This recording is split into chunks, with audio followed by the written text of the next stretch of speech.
Okay, so this is the G&G ARP9, your personal defense weapon AEG. Now, this is going to be a quicker unboxing than usual. Main reason being, I did do a quick preview of this in my previous video. Gorgeous piece.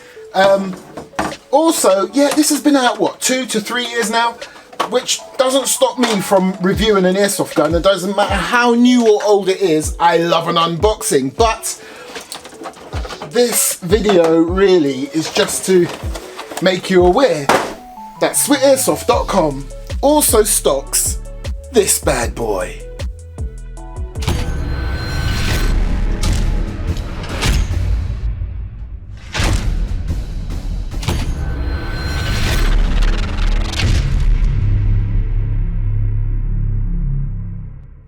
Now, amongst other things, expect to find a little unjamming rod and a 300 round high cap mag.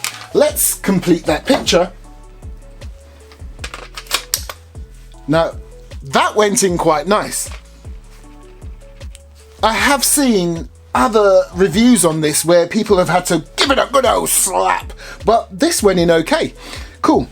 Let me just make sure. Yep, and you can tell as well by the position of your paddle mag release, which should be nicely in line with your mag. Today's video is sponsored by SwitAirsoft.com.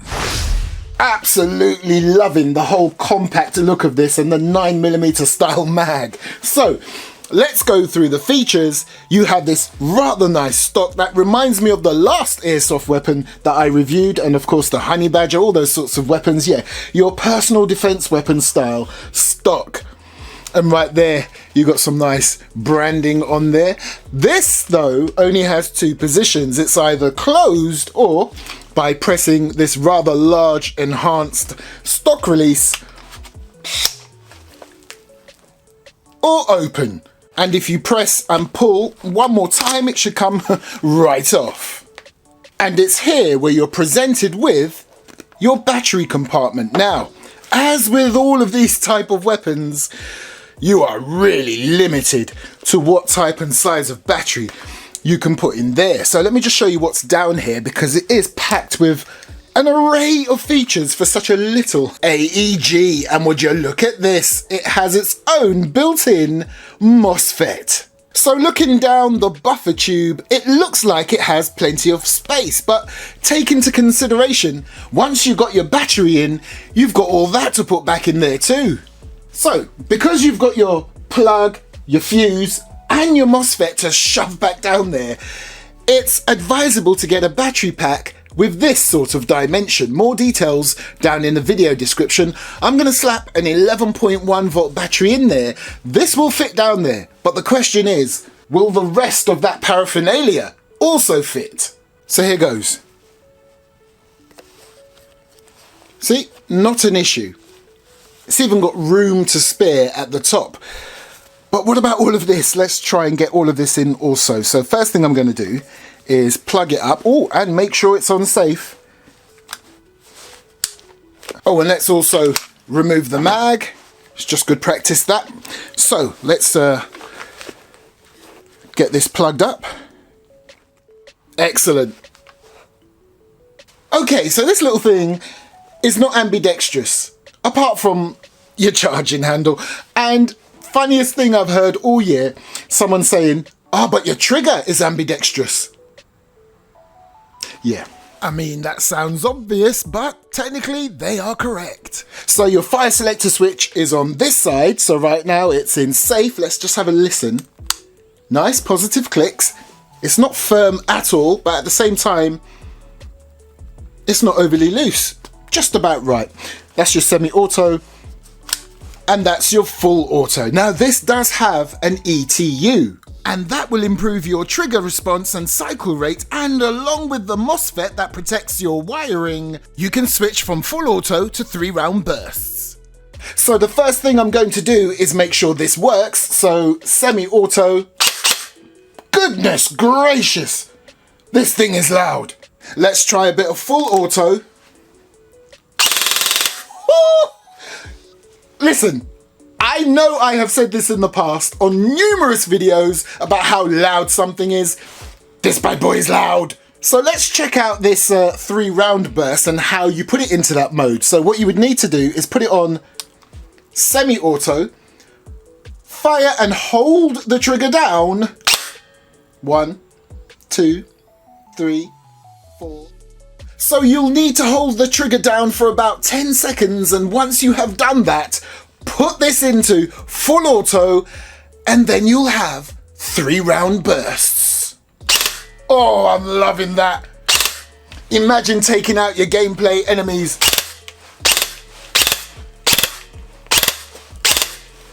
Okay, so continuing with this ARP9, let me just get rid of this unsightly sticker, thank you. Okay, so continuing with this ARP9, look at that grip. Loving the design. You've got a little bit of texturing right there all the way around. Nice, that sort of wraparound effect. And some subtle G&G branding right down there at the bottom. Don't know if you can just make that out. And of course at the bottom is where you would gain access to your motor. And again, more G&G branding. And then beneath you've got this very tactical and aggressive looking trigger guard. There's your magwell, of course. And this awesome flat profile trigger. And if you look here at the face of the trigger, you can see some serrations and that curved down design at the bottom that makes for a very comfortable and non-slip design. And as you can see, it is fashioned after a competition style trigger. Now, that's not all about this trigger. This is something I'm quite impressed with for something out of the box, not upgraded, okay? First of all, the trigger. But check this out. When I go to pull the trigger, let's first take it off safe, put it on semi-auto. When I go to pull the trigger, check the point at which it fires. Right there. Now look how little I have to release that trigger before I'm allowed to take another shot. Watch, I hardly have to release it. That much. And then I can fire again. Let me show you again. That much. And I can fire again. That is awesome. So that makes for very fast semi-auto shooting. And you know that some airsoft guns, you literally have to release the trigger all the way before you can take another shot again. Release all the way and take another shot again. Not with this bad boy. Nice. So as we move along, you've got your bolt catch and release. It's mock. It doesn't do anything at all. Normally you could just push that down there to lock the bolt back and press the paddle part at the top to release the bolt, but no. And that moves me nicely to your charging handle, which is truly ambidextrous. So apart from the standard pulling it back like that, you can do it from either side. And in turn, that will reveal your hop-up adjustment. But like I said before, no matter what you do with this, it will not hold your charging handle back. So let's stick around this portion of the ARP9 where you have this absolutely gorgeous looking full metal rear sight, and it's adjustable for elevation and windage.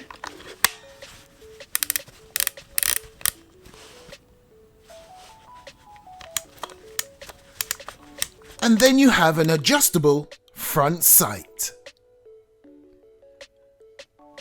Now, as you can see, you have a generous amount of rail space. You also have rail segments all the way around the front. As we're at the front end of this thing, I can now explain why this little baby is so loud. At the front here, this sort of mock flash hider actually doubles up as an amplifier. And if I show you down there, you can also see that it has some threading on the inside. Now let's have a quick look and see what this looks like without this on the front.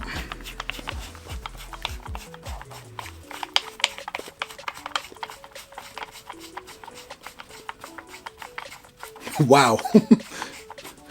I was going to make this a quick video. Anyway, here we go.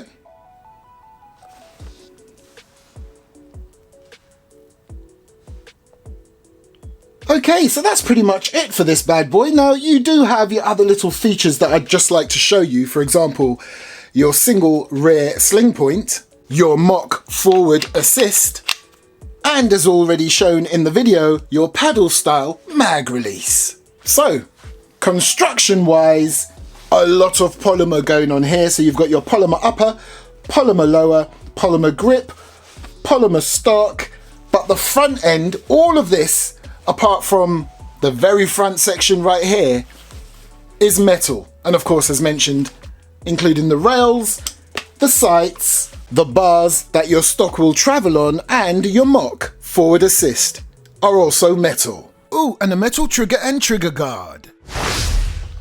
Let's see what this weighs. And did I mention the charging handle is also full metal?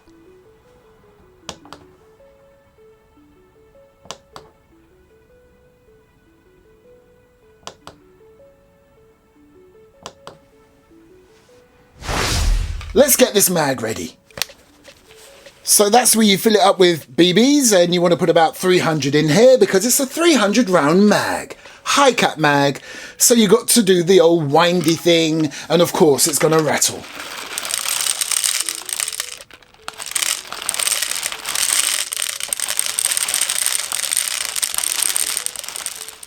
There you go.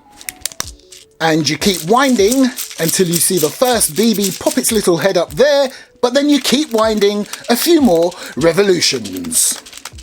Or until you're getting some real proper resistance from the windy thing.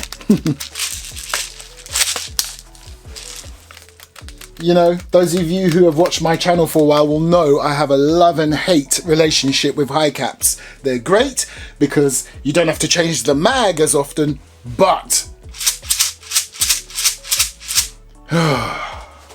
talk about give away your position to the enemy. But to be fair, you can get mid-cap mags for this bad boy, and low-cap mags.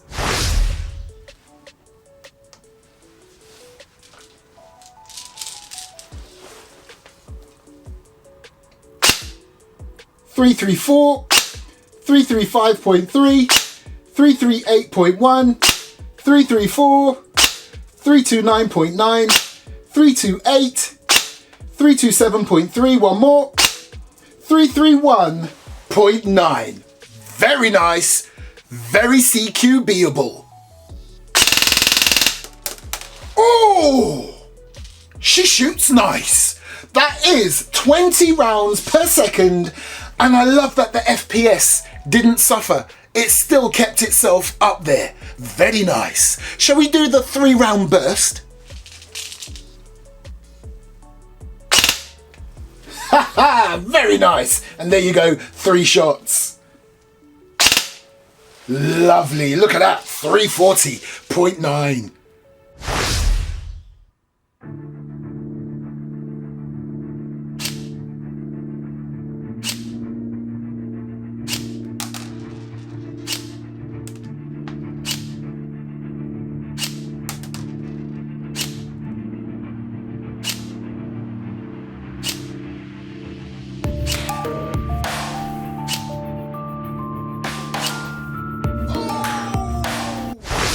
I'm declaring that a bullseye, because if you look at that white cross, you can see it's not exactly in the center of that circle, but my shot nearly is.